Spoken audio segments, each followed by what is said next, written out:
இப்போ almost 1 inch long. ஒரு செரியோட சைஸ்ல இருக்கும் உங்களோட பேபி வீக் 9ல.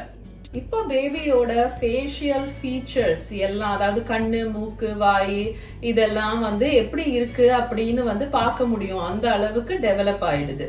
கண்ணு கம்ப்ளீட்டா ஆல்மோஸ்ட் டெவலப் ஆயிருது. அண்ட் கண்ணு ஐலிட்ஸ்னால ஷட்டா இருக்கு, அதாவது கம்ப்ளீட்டா சீல்டா க்ளோஸ்டா இருக்கும். பேபியோட நெக், கழுத்து இப்போ டெவலப் ஆயிடுது. இந்த வாரம் நீங்க பேபியோட ஜெனிட்டல்ஸும் டெவலப் ஆகுறத பார்க்க முடியும்.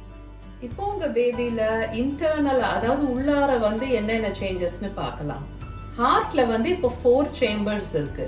அண்ட் வால்வ்ஸ் எல்லாம் ஃபார்ம் ஆக ஆரம்பிக்குது. பேபியோட ஹார்ட் இப்போ ஸ்ட்ராங்காவும் ஸ்டெடியாவும் பீட் பண்ணிட்டு இருக்கும். எவ்வளவு ஸ்ட்ராங்கானா நீங்க சில சமயம் அல்ட்ராசவுண்ட்ல பேபியோட ஹார்ட் பீட்டை பார்க்கலாம், கேட்கலாம். டாப்லர்னு